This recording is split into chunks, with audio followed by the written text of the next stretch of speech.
Këshilli i Qarkut Shkodër në bashkëpunim me Ministrinë e Shëndetësisë dhe Mbrojtjes Sociale ka miratuar vijimin e mbështetjes financiare për vitin 2026 për shërbime sociale të specializuara në kuadër të Fondit Social. Mbështetja përfshin 3 institucione sociale, bën të ditur kryetari i Qarkut Edmond Dou, që shkon drejt për drejt në funksion të përmirësimit të jetës së shtresave më në nevojë dhe forcimin e solidaritetit komunitar. Këshilli i Qarkut Shkodër në bashkëpunim me Ministrinë e Shëndetësisë dhe Mbrojtjes Sociale ka miratuar vijimin e mbështetjes financiare për vitin 2026 për një sër shërbime sociale të specializuara, të financuar në kuadër të Fondit Social.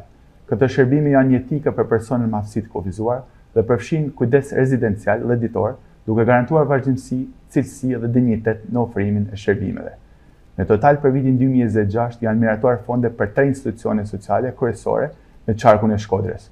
Së pari, shërbimi rezidencial për persona me aftësi të kufizuar të grup moshës 30 deri në 60 vjeç, i ofruar nga shtëpi familje Faqibeni, administruar nga shoqata Madonina de la Grapa, Bashkia Shkodër. Për këtë shërbim është miratuar një fond për afër 6 milion lekësh, të cilat shkojnë për paga dhe sigurime shoqërore për 4 punonjës të qendrës, 3 kujdestarë dhe 1 logoped, shtesë pagese si orë jashtë orarit të punës për personelin, turne nate, festa zyrtare dhe veshje pune për stafin mbështetës. Ky projekt është një vimësi dhe mbështeten nga Këshilli i Qarkut Shkodër prej vitit 2020. Së dyti, shërbimi ditor i përkujdesjes shoqërore për persona me aftësi të kufizuar të grup moshës 21 deri në 50 vjeç, i ofruar nga qendrat ditore Buzëqeshja e Moterlezës.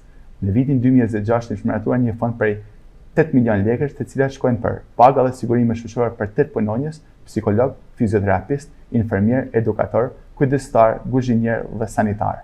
Një pjesë do përdoren për shpenzime ushqimore për 15 përfitues. Ky projekt është një vjemësi dhe mbështeten nga Këshilli i Qarkut Shkodër prej vitit 2024.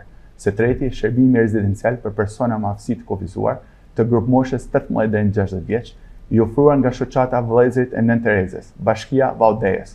Për këtë shërbim është miratuar fondi prej afër 112 milion lekësh, i dedikuar për paga dhe sigurime shoqërore për 8 punonjës, përfshirë punonjës social, infermier, fizioterapist dhe kujdestar të qendrës. Edhe ky projekt është vjemësi dhe mbështetet nga Këshilli i Qarkut Shkodër që nga viti 2024. Këshilli i Qarkut Shkodër mbetet i angazhuar fuqimisht në forcimin e rrjetit të shërbimeve sociale, duke garantuar që fondet publike të shkojnë drejt për drejt në përmirësimin e jetës së shtresave në nevojë. Mbështetja këtyre institucioneve është një investim në dinjitetin njerëzor, përfshirjen sociale dhe solidaritetin komunitar. Jemi të lumtur që këto projekte kanë marrë mbështetje nga Ministria e Shëndetësisë dhe Shërbimit Social Shtetëror. Si Qark do vazhdojmë të jemi gjithmonë në mbështetje të shtresave në nevojë. Financimi do të garantojë vazhdimsinë e shërbimeve rezidenciale dhe ditore për personat me aftësi të kufizuara, duke siguruar cilësi, kujdes dhe dinjitet.